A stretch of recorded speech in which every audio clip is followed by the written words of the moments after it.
All right, people, we are back. New days and new times have dawned upon us.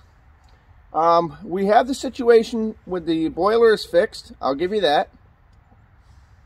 It was kind of a simple fix. We had a set of clamps, and I'm going to show them to you. I'm going to bring you down here and show you. But I just want to let you see. This is stainless steel. Okay, don't let that fool you. That's just the glue that was on there.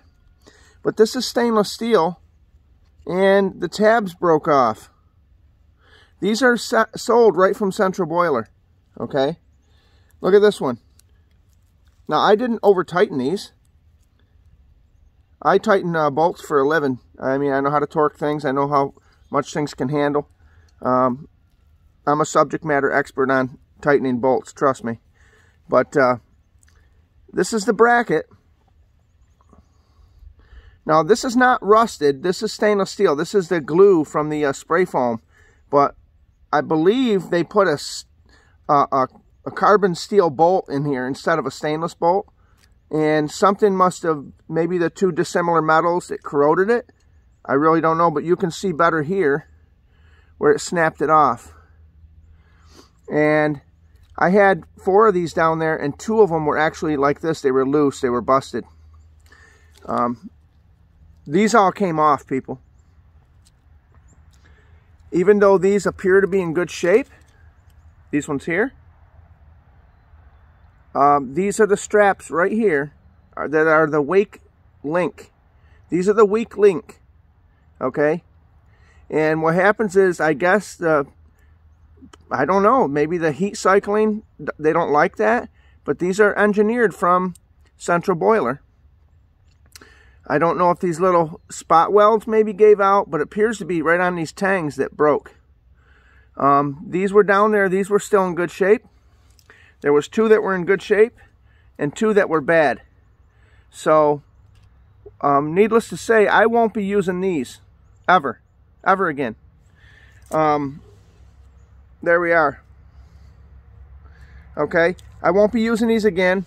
And what I did instead is I got a better design. I went and bought the gun that tightens down the PEX fittings. They're a stainless steel fitting. They're a slip collar, and what they do is they ratchet to a position that they lock in. They have 3 spots that they lock in, and then there's a top piece like a U shape. And what that does is it crimps that shut, and it actually tightens the ring down super tight.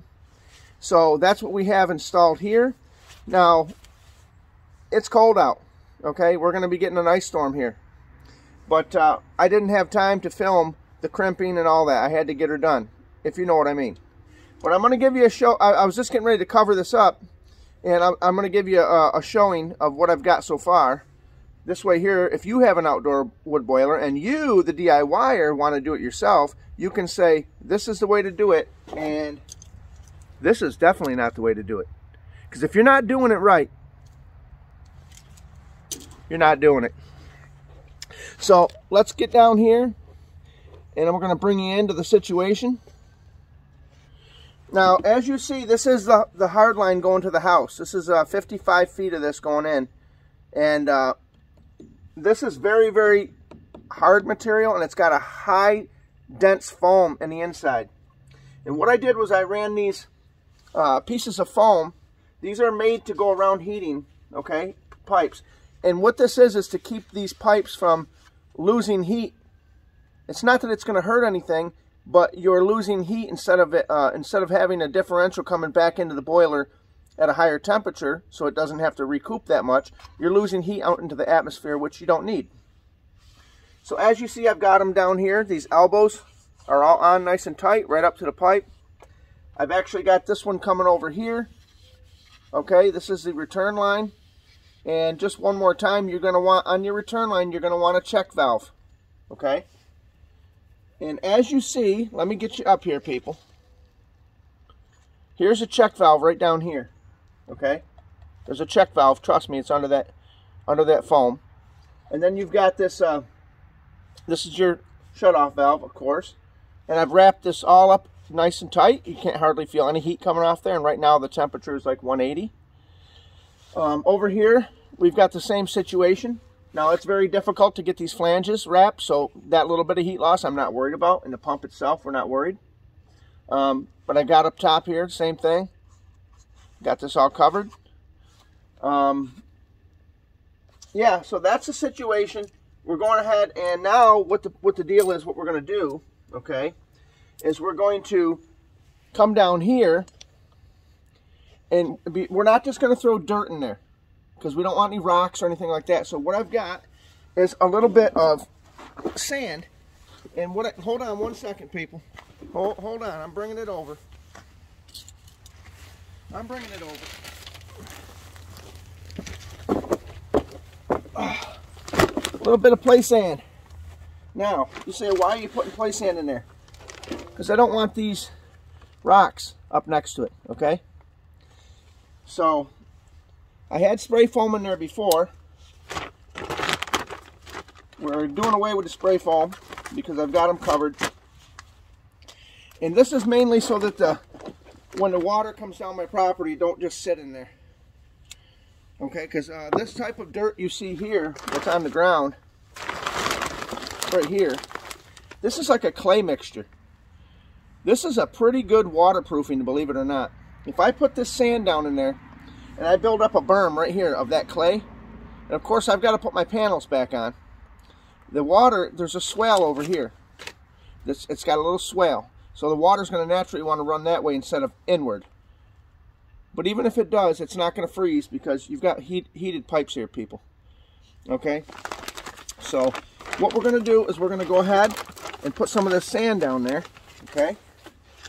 And we're going to put it in nice and lightly. I don't know if you see how I'm doing this. We're not pounding it in place. We're not doing none of that. And that's also my electric line back there in Schedule 80 piping. And there we go. We're getting our sand put in. We're getting her back up and running. We got to get back on the road tomorrow. And we're going down towards Virginia, actually, this time. We're going to go to Virginia. We're going to take care of some business down there. We're going to make those people happy and get them underway. And how do I put it? It's a good day, people. It's a good day on the compound, if you know what I mean. I'm happy. I'm smiling. And I'll just say this. When things happen to you, you can't avoid that. When things like this happen, you really can't avoid the things that happen to you in life. You know, you really can't. Okay? But you can't control that. You understand that? You can't control what happens to you sometimes. But you can control how you react, if you know what I'm saying. You don't have to get all fretful and worried and nervous. Things happen. This is the part of life that you say, you know, you can't control, but you can control how you respond to it. And sometimes the response is all you need, is a good response. You don't need to worry about things and say, oh my God, what am I going to do now? You're a DIYer. You know what to do. You got to get her done. No one's going to do it for you. So, at the end of the day, everybody's got things that pop up throughout the day, and you have to deal with them. And there's nothing we can do about that. That much we know. But just stay positive, people. Stay positive. Don't worry about the little things. You know, even the big things. You can't. Worrying's not going to help you. So there we go. We got a little bit of dirt in here. Okay. We're just kind of shaping it. This is play sand. You're supposed to play with it a little bit. Makes you remember when you were a kid at the beach, you know. So we're just packing it in there like that just to kind of cover it up. Okay. And then what we're going to do. Well, hold on a minute. Before we go any further, in this video, we have a certain time we have to get this. Let me see. Yeah, this is the time. Sunkist. If you haven't had a Sunkist lately, try the new Sunkist. We've changed the can, but we've kept the recipe. Sunkist. When you crack one of these babies open on a hard job, one sip, maybe two, it'll put you in the right frame of mind to get her done. If you know what I'm saying, people. Get you a Sunkist today and enjoy it. Sit back, pour it over some ice, or drink it right out of the can like I do. Sunkist. You won't regret it. All right, so now we got that out of the way.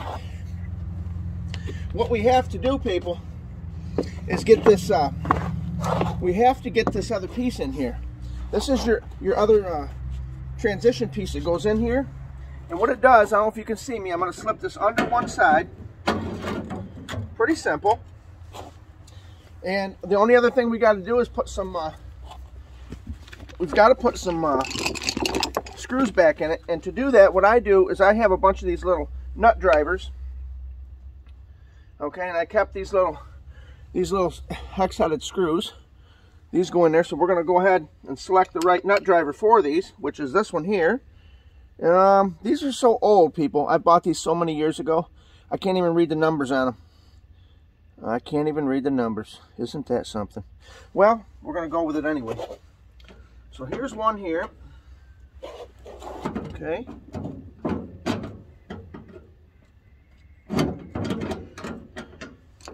And if you've got a project and you're saying to yourself, I'm not sure I can do it, well, I think you got to have a little more confidence.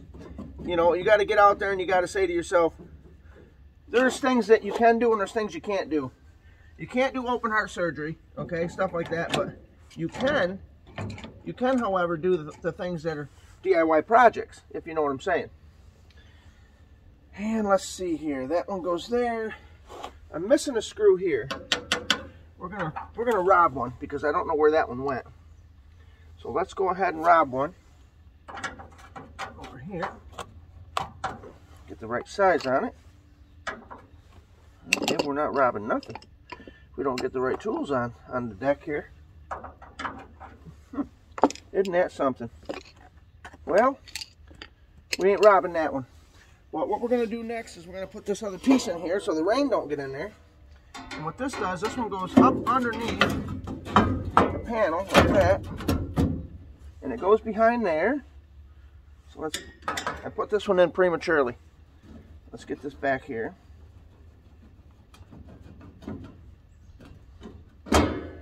Okay.